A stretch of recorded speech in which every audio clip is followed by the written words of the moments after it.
Hello class 8। आज करेंगे chapter 5 number plate page number 122 का क्वेश्चन नंबर 6। क्वेश्चन नंबर 6 में क्या कह रहा है, Tathagat has written several numbers. उसने बहुत सारे नंबर्स लिए हैं। Leave a remainder of 2 when divided by 6। जब उसको 6 से डिवाइड किया और उसमें रिमाइंडर आ रहा है 2, ऐसे कुछ नंबर ले लिए। ठीक है। और उसने कहा कि अगर मैं इन्हीं तीन नंबर्स को ऐड करूं, कोई तीन नंबर्स को ऐड करूं, तो वो ऑलवेज 6 के मल्टीपल होंगे। तो ये चेक करना है तो कैसे करेंगे, देखो पहले हम एक नंबर ले लेते हैं 8, जो 6 के टेबल में डिवाइड करे तो रिमाइंडर बचेगा 2। कैसे, देखो यहाँ 8 लिया हमने, 6 से डिवाइड किया, 6 1 6, रिमाइंडर बचा 2।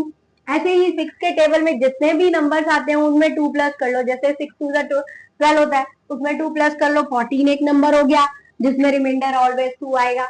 इसके बाद 6 3 18, 18 में 2 प्लस कर लो, कितना आ गया 20। ठीक है। तो ये नंबर्स हैं जिनको अगर वो प्लस करें, ये कह रहा है कि इनमें रिमाइंडर 2 आ रहा है और इनको अगर मैं प्लस करूं तो ये ऑलवेज 6 से डिविजिबल होंगे।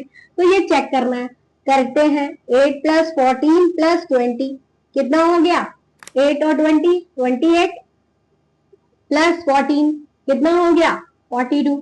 अब 42 6 से डिविजिबल है, हाँ यस बिल्कुल। इसका जो आंसर हो गया कि उसका क्लेम ट्रू है, वो सही कह रहा है कि अगर कोई भी तीन नंबर्स जिनमें रिमाइंडर बच रहा है 2 6 से डिवाइड करने पर और उनको अगर हम प्लस करते हैं तो वो 6 से डिविजिबल होंगे। तो ऐसा क्वेश्चन आपका एमसीक्यू में आ सकता है, याद रखना।